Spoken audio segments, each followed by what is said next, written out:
Oh, mate. I The don't know. grind, for reference, the grind of finishing uni and getting a job. I've got to actually finish uni first, you know. Yeah, well, you'll finish it. I'll finish it. I've got, only got one exam this summer. Yeah, that's calm. I get 2 days to do it. Do you know what you want to do after uni?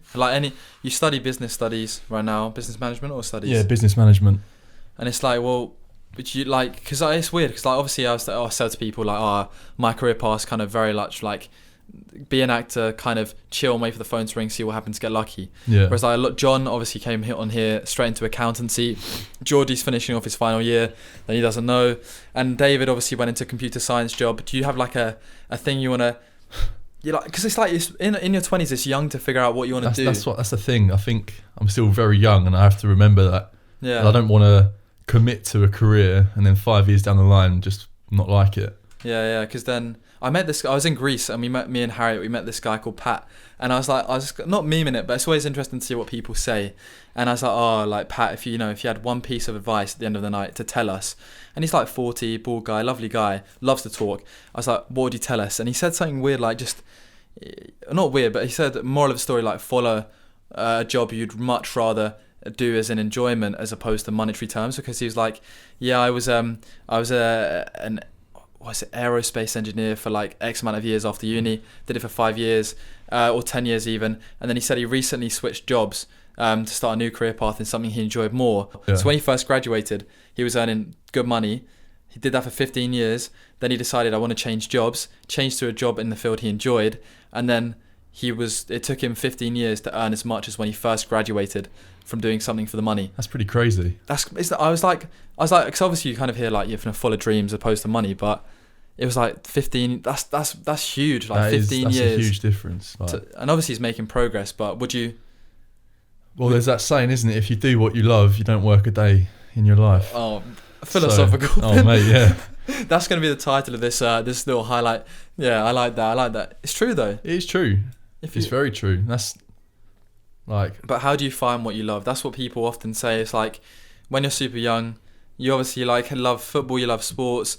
Then you get a bit older, you love like drinking, going out, clubbing. Yeah. But you don't want to be like a hostess really your whole life, or exactly. Bartender. That's the thing. I think you got to look to find out. You've got to you got to try. You've got to experience these things to actually know, I think. Yeah, for sure. The more you try, the more you learn. The more you learn, the more you know. The more you know, you're onto a winner. And at the end of the day, it is who you know and not what you know. So, networking. Exactly. You've got to build your network. But networking is the biggest thing. It's like it's always about who you know, but that's why there's always that big thing about social class, because it's like the people that come from very expensive and wealthy backgrounds, their network's already tenfold compared to what like other people's are. So it's like, how do you then break that boundary down? Offer me some advice, JT. That we all need it right now. Everyone listening. I think you asked the wrong person, mate. That's the problem. Well, that's the thing. It's like, do you remember? It's not really networking, but what set were you for English? Set 3. Set 3.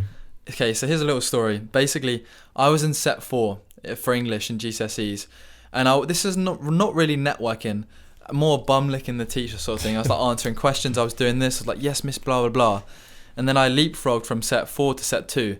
So I never got to spend any time with you, sadly. It's a shame. But it just goes to show you how like I kind of built my network / kissing up to the teacher. Got my teacher on my side. Yeah. In my network, and then I just straight up the channel, leapfrogged you. And it's the same sort of thing in life. If you know the right people. Oh, 100%. And I think maybe you just showed the teachers a side of you that they hadn't seen before.